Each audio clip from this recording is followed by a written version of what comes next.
Hey, before we get started, I want to tell you about some bad actors out there. These are people that are trying to sell you annuities. Annuities just don't make sense for the investor. They make sense for the person selling it to you. They have tremendous commissions. They also make sense for the company who created the annuity.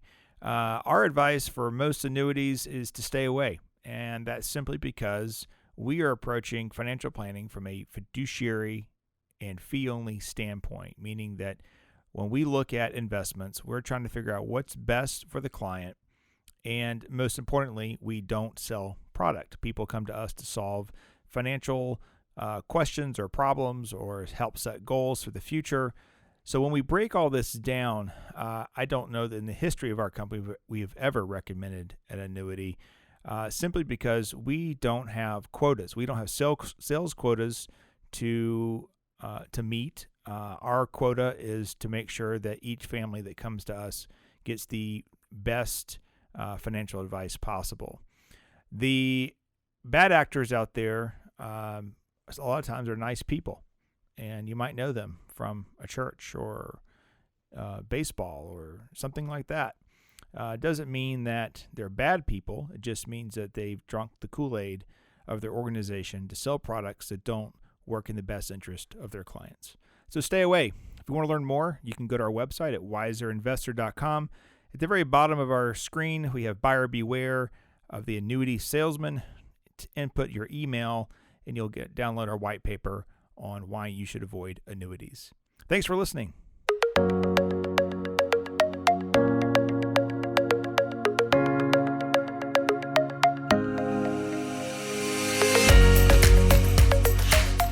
Welcome to the Wiser Roundtable. We believe the best financial advice should always be conflict-free. I'm your host, Casey Smith. Guiding you to financial freedom are my co-hosts, Brad Lyons and Matthews Barnett. Hey, guys. Hi, Casey. How's it going? All right, so the topic today is SPACs, not to be confused with Spanx or spackling or anything else. It's just SPACs. Just SPACs. SPACs as in S-P-A-C. I don't know that most people even know what these are, although they're all over the news in the last few weeks. So let's get started. I'm leaning on you guys and your expertise on this one. So here we go. Brad, what's a SPAC? Well, SPAC has been around for a little while. They've really come into their own here recently in the past 12 to 18 months. A SPAC is an acronym for Special Purpose Acquisition Company, SPAC. Also known as a blank check company. That's right. And there's a reason why. That's kind of the name that investors have kind of given them, because when we or investors invest in a SPAC, we're giving our check to the management of that company to do with it as they please, because at the time that we invest, we don't know what they are. These are essentially shell companies that are developed and formed and gone public with the intent to merge with another company in order to ease that company into the public markets. Yeah, so they actually don't have any commercial operations. They're not making or selling anything, like you mentioned, Brad. You know, they're made solely for the purpose of raising capital for the future acquisition of businesses. They've become more popular over the recent years, and especially last year. You would know some of the names like Virgin Galactic, DraftKings, Open Door, Nikola Motor. Those are some of the bigger companies that have gone public by merging with SPACs over the recent year or so. So what's the purpose? So if I invest, you're telling me if I invest into a SPAC, that I'm putting money into a shell company that has no assets. That's exactly true. It has no assets other than the proceeds from the IPO that investors invest in. So they're cash. And that cash, when the company goes public, is placed into a trust. And then that money is invested in a safe, secure bonds, government bonds most likely, in order to earn some income while the management of the SPAC searches the marketplace for an acquisition that they want to make. Once they decide on that, that money can be used to make that purchase of that company. Who are these managers, and how do I choose them? Well, there's a lot of big names. Probably the biggest one is Chamath. He's been known for kind of being, a lot of people have called him the new Warren Buffett, just with his forward thinking on the way he invests. So he's probably one of the biggest one you've heard of. Michael Klein, Bill Ackman. Those are kind of some of the bigger players in the game right now. So the SPAC becomes publicly traded before it buys the company that it wants. So that's right. Create the SPAC. It has a ticker, but you're buying into something with zero in it. But you don't know what you're buying. I mean, I'm sure there's some regulations or some rules maybe potentially saying we're going to buy something in the entertainment industry or we're going to buy something in the tech industry. But I think most of them don't have anything, right? Well, they have zero operations at the time of the IPO. They have all the cash that they raised in the IPO. And so then you're essentially then hiring the managers of the SPAC in order to make a purchase that they will then convert into a publicly traded company through what's a process called de-SPACing. And that will then allow the acquired company to become a publicly traded company. By doing this, the acquired company gets to access to the public markets in a less rigorous manner than a company choosing to go IPO on its own. So basically, because it's already publicly traded, it's just acquiring a private company. That's right. And which then, becomes its operations. Which now the SPAC becomes the company that it purchased it. That's correct. Correct. That's correct. I guess the ticker changes at that point. It would have to, right? Not necessarily. Yeah. I wouldn't think. Yeah. Yeah. Now there are some steps that go on in this process, if you will. So the SPAC goes public. It issues an IPO into the marketplace. Investors get to invest in it at a known price. So you go in, you invest in a SPAC. You get, in return, you get common shares of the SPAC. Plus you get warrants often. And those warrants can be used in the future to buy more shares of the acquired company at a known price in a known period of time. So as I said earlier, the proceeds of the SPAC go into trust. It's invested until the management team of the SPAC acquires a company. Once they identify a company that they want to acquire, it has to go out to shareholder vote. So the shareholders get to vote on whether or not they want to actually acquire this company with the proceeds that they put into the IPO. Now, this I find interesting, kind of offshoot. Why would somebody vote no? I mean, you invested in the SPAC with the known intent to acquire a company to go public. So I guess if you don't like the acquiring company, but I don't know, would you even have enough information as an investor to decide yes or no? I think that's exactly right, Casey. I mean, that's very interesting. When you get to that point in the process, there are very specific rules about you have to have 50%, and then 20% have to vote to at least keep the shares afterwards, because there's other ways that an IPO investor can divest themselves of their shares. But at that time, the due diligence that is avoided by the company and the scrutiny of the Wall Street investors falls to the IPO investor to figure out whether or not they think this is a good use of their money to invest in this company. It's like we mentioned, for our clients, we're fiduciaries of our clients, and looking out in their best interest, it's kind of tough to recommend something when you don't even know what you're recommending. So that's kind of the issue. Eventually, they're required to file a S4, which is similar to a S1 the IPOs must file. So eventually they have to tell you, have disclosures and outline what they're buying. But initially it's just that blind trust. You're putting the income down and hoping that they're acquiring companies that grow. It's interesting to me that the number of funds raised in SPACs. I mean, in 2014, there's $1.8 billion in 12 SPAC IPOs. Fast forward, 2015 there was about $4 billion. 2016 there's about $3.5 billion. So we're kind of sitting around that, and then all of a sudden in 2020, $83 billion went out into SPACs with 248 IPOs. And then year to date, I think we're at I think I just heard was $87 million year to date. Billion. billion. It surpassed last year already in the first 3 months. Yeah, we're only at March 24th right now on the calendar. So if you want to average that out over the rest of the year, yes, the rate that people are investing in SPACs is just growing exponentially, it would appear. And I don't know. I don't have an answer to this, but I'm wondering where's the money coming from? Is it institutional money that's doing this? I know that individuals are doing it. I talked to individuals that are doing some of this.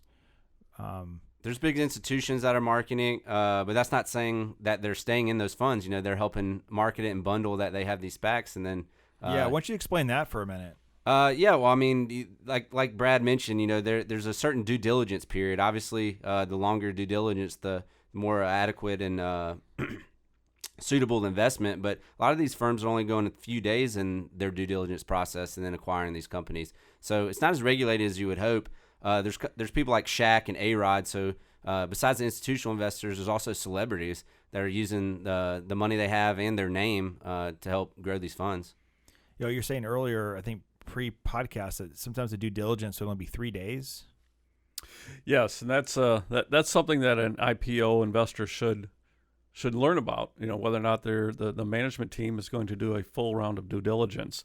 As Matthew mentioned, we're having these celebrity hosts now that go in and buy into these SPACs, and what they're doing is they're going in pre-IPO, and they're buying what's called founder shares, and founder shares are greatly discounted, so they're not buying in at the retail investor's IPO price. They're buying in at a greatly reduced price.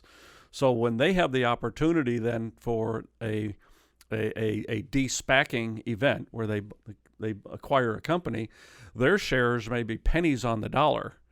And so whether or not the company does well in the public markets, when you're buying it at pennies on the dollar, you're still getting a huge return in money. But the average retail investor doesn't necessarily see that same return. Or doesn't the manager get 20% of the shares for free? For free, which has a dilutive effect on the shares that the retail investor gets in with. Thank you for listening to our podcast.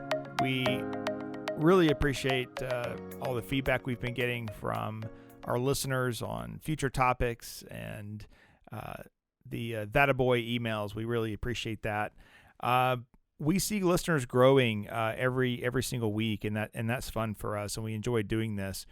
If you could take a minute, depending on how you listen to the podcast, if you go to Spotify or Apple Podcast, and you could rate our podcast a 5-star podcast, that'll help us in the rankings. We continue to climb up each week in the number of listeners, as well as the response on the feedback online.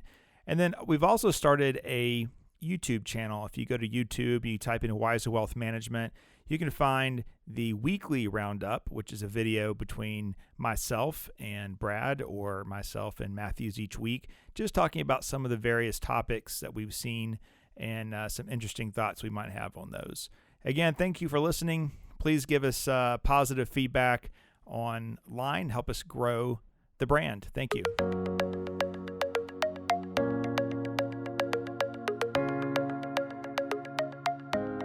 So the manager is getting 20% for free. The celebrity is getting deeply discounted.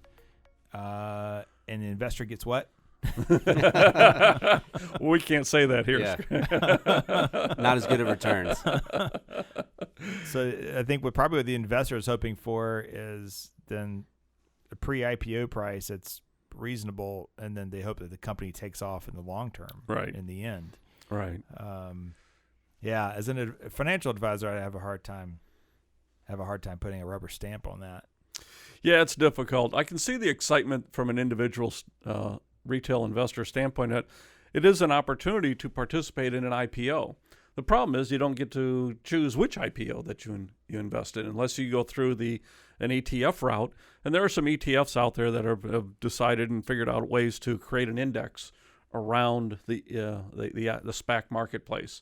There's 3 of them that are out there. One invests in a passive management style with a true index that invests in both pre and post Acquisition.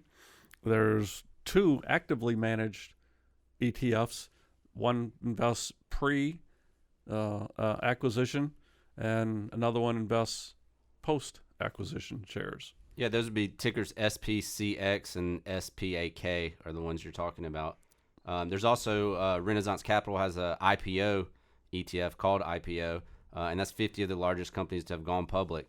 So there are a few out there, but like we mentioned, you're buying this diversification of the index, and you're not buying these individual companies and getting those huge returns that the founders and investors are. Right. Yeah, and the actively managed one, at least you'd be in pre-IPO, right? And that, I'm trying to come up with that. Is that SPAK, I believe? The Defiance Next Gen SPAC derived ETF, SPAK. Actually, no, I think that's the index. That's the index. That's after the reverse merger's taking place. The SPCX is the SPAC and new issue ETF, which is the active one. And that's kind of pre-IPO. So that would be the more active one. It's run by Tuttle Tactical Management, SPCX. Yeah, the one that's the index that are after the SPAC has made the purchase. That's the SPAK, which SPXZ. No, Index Choice XPAK Defiance Next Gen, because it holds DraftKings, Open Door, Pershing, Square, Churchill Capital, Virgin Galactic. 80% of that fund is after the reverse merger is taking place. And then some pre. Okay, I see that now. Yeah, most of these, one of these funds had less than $100 million in it. Yeah, I see one here that's at only $37 million. So they're still relatively new, obviously. They trade with very wide spreads, which you need to know going in. And, there's just not a lot of activity in these things for liquidity purposes. Well, actually, they've only come looking at this article. ETF.com is where we get a lot of our information on the fly as we're thinking about things. It's a great site. In fact, you can go to ETF.com / and then type in an ETF ticker, and they'll have a rating and analytics for that particular fund. So it makes it real easy to find it. But yeah, it says right here. I mean, they've only come to market in the last 4 months. So these are relatively new offerings for people who want to get into SPAC. It's just proof to me that, it's the headlines, right? I mean, that's what ETF makers, the creators of these ETFs, they just capitalize on what's happening in the marketplace and what people might want. That's why there's thousands of ETFs. Work from home, you get a catchy ticker, and that's all it is. I know. We stick with the boring ETFs. That's what works 99% of the time. But yeah, okay. So we have some ETFs out there that if you don't want to dabble directly, you can grab at a bunch of them at one time. Okay, so have we missed anything on SPACs? I don't know. I think that's a pretty good overview. Yeah, it's a pretty good overview. I mean, it's a great deal for the acquired company. And when you look at the different perspectives of this, the acquired company has an interest, the sponsor and the founders have an interest, and the individual investors have an interest. And it would appear that all these interests are not being equally rewarded. The acquiring company, I mean, this is a liquidity event for the owners. They get to go public, sell their shares, all behind a kind of a closed curtain. Right. They're not required to hold on to them as if they'd gone public into the traditional route. Founders, sponsors, they get their shares either for free at greatly discounted price. It's the retail investor that has to choose before they even goes through the de-SPACing event whether or not they're going to keep their shares or take the IPO price. I mean, so they're investing in a SPAC that's going to acquire a company that they don't know, and then before the acquiring event occurs, the individual investor has to decide whether they're going to keep the shares or sell them at the IPO price, and thereby mitigating any upside potential that they may get in the future. It's definitely speculative for the retail investor, individual investor, as opposed to the founders. So that's just something you'd be careful of. Yeah, I mean, the SPAC manager getting 20%, that bothers me a little bit because what risk do they have, really? I mean, I guess reputational risk if you're already a big manager.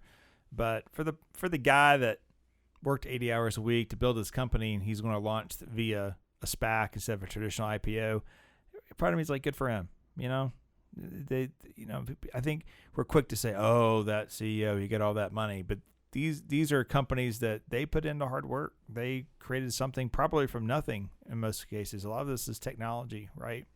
So good for them that they have an extra avenue to go out and do that. I never want to put the creator of a company as a villain by any means. And hopefully they remember where they came from and give back to the community and keep growing a company that's good for the community. But yeah, the managers, that kind of bothers me a little bit. That's how that works. I used to think 1 in 20 or 1 in 30 was bad. 1% or 2 in 20. I think funds. was hedge Private funds. equity. Well, that was really greedy. And then now 20. Yeah, SPACs are like, hold my beer. All right. Well, hey, I want to do a bonus round. This was not on our topic. I want to talk about NFTs for a minute. Right? Non-fungible tokens. We're really going out there today. We're going to go out there. I didn't even tell you guys I was going to talk about this. So Bitcoin, SPACs, and now NFTs. I didn't tell you guys we were going to talk about this. So this is a total ab lib here on my part. But I saw something in the journal recently that a virtual home sold for $500,000 equivalent. I think it was bought with Bitcoin or something. That or Ethereum, yeah. So a virtual house. So, I mean, I saw the house. There's a video of it online. It showed the house and what it looked like, and you could walk through it, or at least the video is walking through it. I didn't see George Jetson anywhere or his dog. What was his dog's name? Elroy? That was the boy. Oh, Elroy was the boy? Yeah. I don't know. Maybe somebody can email me and tell me the name of the dog. Anyway, I'm stumped on that one. But non-fungible tokens. So explain this to me, Matthew. You're the youngest person here. Yeah, I've not invested in these. Like I said, Bitcoin's the first step. But it's a non-fungible token. So you're owning a token that is on the Bitcoin chain. So that's why it's non-fungible. It is its own specific part of the blockchain. You're buying into these crazy things. Are like you mentioned, art. You could buy certain cards. I saw Bryson DeChambeau just released a few cards of himself as an NFT. Of course he did. Yeah, exactly. He would be the person to do that. But yeah, it's just something that these people are selling them for millions of dollars. An art collection was just, a digital art was just sold for $69 million.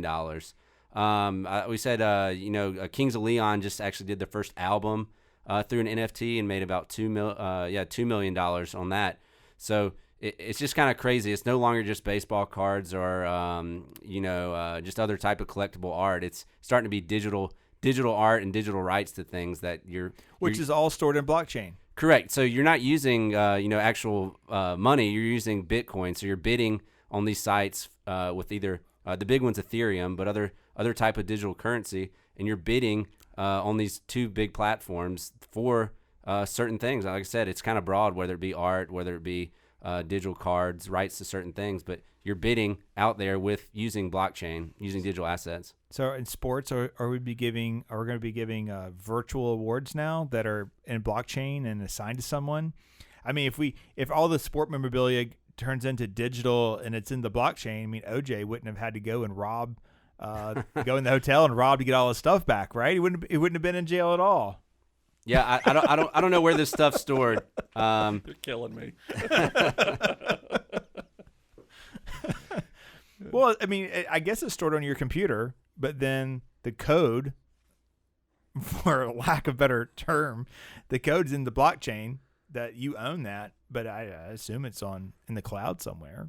I guess that's on a big scale, but they are making millions of dollars for a little less money. People are really just buying like gifts and rights to certain clips and memorabilia. So it can be anything from $50, which you're buying with certain amount of digital currency, not actual dollars, or millions of dollars for collectible art and random things. So it's kind of crazy. It's out there. Matthews and I talked about this on the weekly roundup out there on YouTube. But and sorry if you're watching both channels, but I want the digital rights to Michael Jordan's slam dunk from the foul line. Oh, right? That they use in the Nike? Yeah. Well, no, I mean, he actually did it. Oh, yeah. But it's the image that they use for NBA and for Nike, Yeah, but no, I want the video. I want the clip. I'm sure you can buy it for a couple $1 million and whatever equivalent Bitcoin that's that more is. than a couple million. If it's going to the blockchain, you own it forever. That's more than a couple $1 million probably. I guess I have questions about the art. I mean, how do you go buy an original piece of art, you hang it up. Mm-hmm. What do you do with the digital art and digital home? Does that mean we're going to have even more slimline TVs that are mounted on the walls all through our house? Or maybe the whole wall is just digital and it has your digital artwork on it. Stay tuned. Yeah, there'd have to be a way to have ownership. Otherwise, it would just be copied over and over and over and over and over. Right. Well, that's what the blockchain's for. You own that because you own that token on the blockchain. That's why it's non-fungible. Yeah. That's the whole point of being an NFT. It's non-fungible token. See, Brad's looking at me very confused right now because he likes boating, right? He has a boat. And it's a real boat. Your next boat might be and paid real money for it. Your next boat might be a virtual boat in the blockchain. Yeah, and you go virtual boating. Maybe you go virtual boating. And then I can go back to my virtual home that I paid virtual currency for. Yeah. No. We say that now. We'll see how things progress. But yeah, I mean, SPACs, Bitcoin, and NFTs is kind of a crazy world. What's going on right now? All right. Well, we'll leave that there. All right, guys. It was fun. See you next time. Thank you. All right. Wiser Wealth Management Incorporated is a registered investment advisor. Information presented is for educational purposes only and does not intend to make an offer or solicitation for the sale or purchase of any specific securities, investments, or investment strategies. Investments involve risk and unless otherwise stated are not guaranteed. Be sure to first consult with a qualified financial advisor and/or tax professional before implementing any strategy discussed herein. Past performance is not indicative of future performance.